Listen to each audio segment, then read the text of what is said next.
Συλλογικές δυνατότητες.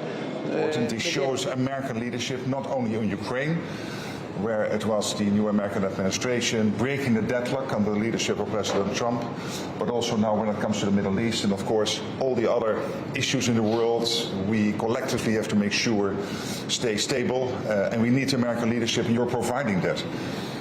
Today will very much be about the summit in The Hague, and it is first of all ramping up defense spending in Canada and Europe. Nations are committed to that. We will have a debate on all the details, but this is really important because we have the ongoing Russian threat. We have the Chinese built up massively at the moment militarily, and of course the terrorism, the terrorist threat, which is still ongoing. But we also have to ramp up the defense industry because with only money we are not there. We also need the defense industrial output to make sure that we can fight off any threat to NATO territory. And of course we will discuss Ukraine, how to make sure that we bring Ukraine to a lasting and durable peace. Again, welcome and thank you for your personal leadership in all of this, Marco. Thank you, and I think today's meeting sets up what I hope will be, I believe, will be a very successful leaders level meeting coming up very shortly. NATO has the opportunity to grow even stronger in the alliance. You know, the alliance is only as strong as its weakest link, and we intend and endeavor to have no weak links in this alliance. So it's setting up nicely, and it's good to see. You know, the president has just submitted a budget for $1 trillion of defense spending, which is unheard of. It's unparalleled. And it's not just spending money. It's spending money on the capabilities that are needed for the threats of the 21st century. All kinds of different threats that look different from the threats in the past. And so I think today sets up that leaders meeting, which will be very productive. I also think, obviously, that the big issue on everyone's mind is what's happening with Russia and Ukraine. The President of the United States has been abundantly clear he wants the war to end. He's open to virtually any mechanism that gets us to a just, enduring, and lasting peace.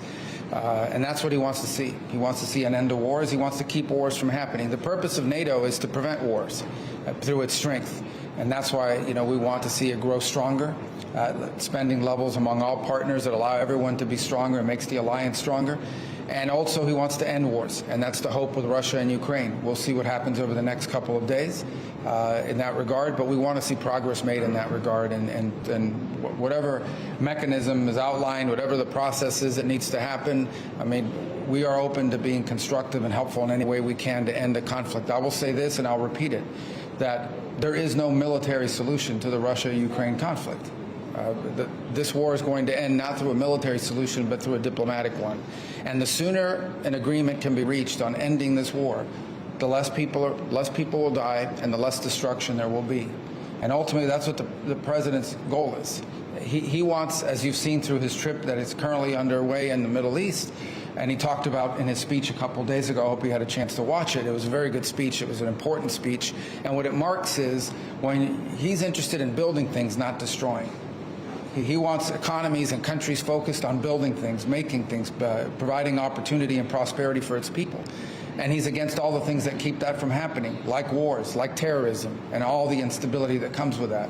That's why he's made a bold decision when it comes to Syria, and the hope that the new authorities there will take this opportunity to rebuild that country and provide and make it take it from being a source of instability to a source of stability.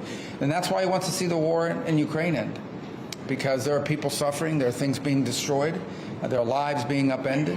There are millions of Ukrainians that live outside of their borders in their country right now. And the world the president wants to see is one in which people can come back home and begin to rebuild their country and spend their time focused on how to build the economy, not how to fight a war. But obviously we're in a very difficult spot right now, and we hope that we can find the steps forward that provide for the end of this war in a negotiated way and the prevention of any war in the future as a result, meaning a peace that's going to ensure not just that this war ends, but also prevents a new one from starting at some point down the road. So a lot of work. We remain committed to that.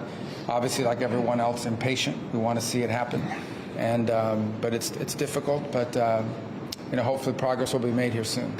Thank you so much. Thank you. Thank you. Thank you. Thank you.